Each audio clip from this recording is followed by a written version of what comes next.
Bonjour à toutes et à tous. 82e propos. Entubé. Le psychologue comportementaliste Jacques Van Rillard m'a un jour confié que, s'il était un critique aussi assidu des théories psychanalytiques, c'est que lui-même, je cite, s'était fait avoir. Le philosophe Gilbert Ryle, auteur de The Concept of Mind, indique aussi qu'il adopte un ton polémique et qu'il s'échauffe contre des assertions, je cite, dont il a lui-même été une victime. Fin de citation. Il est peut-être plus difficile de pardonner à ceux qui vous ont pris votre bon sens qu'à ceux qui vous auraient subtilisé votre argent. Vous avez compris pourquoi je ne me lasse pas de critiquer les religions moyen-orientales qui nous ont été imposées. Moi aussi, je me suis fait entuber.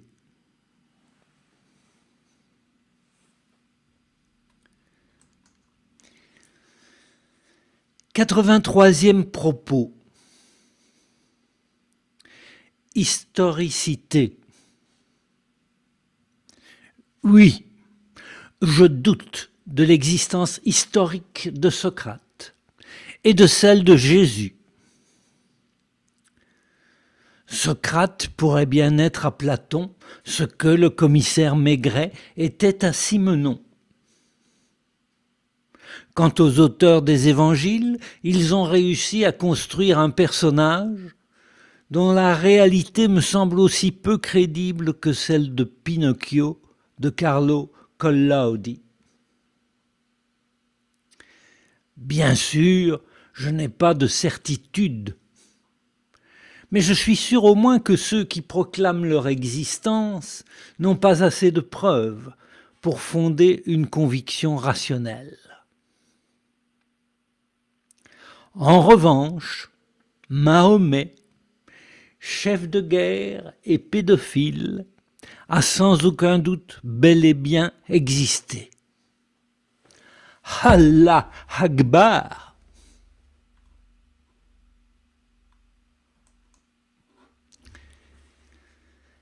84e propos. Mort pour la France. Fabrique de martyrs, fabrique de héros. Tous les pouvoirs en font usage. Avant-hier, c'était le 11 novembre. Le président de la République française avait fière allure, flanqué des enfants de militaires français morts au combat en Afghanistan ou ailleurs. Semblable parade est un privilège du détenteur du pouvoir et peut assurément contribuer à sa réélection. Le chef de l'État français en a profité pour annoncer son intention de modifier le sens de ces cérémonies. Elles ne devront plus rendre un hommage exclusif aux poilus, mais honoreront également les imberbes que la nation transforme en chair à canon aux quatre coins de la planète. Il a donc égrené les noms de quelques malheureux récents. Un tel, mort pour la France. C'est qu'il faut rafraîchir les stocks, remplacer les cadavres oubliés par des corps presque chauds encore de récents combats. Et de me dire que si ces jeunes gens avaient eu le choix entre leur vie et la mort pour la France, la formule aurait pu être « un tel vivant pour lui-même, pour ses proches et ses amis.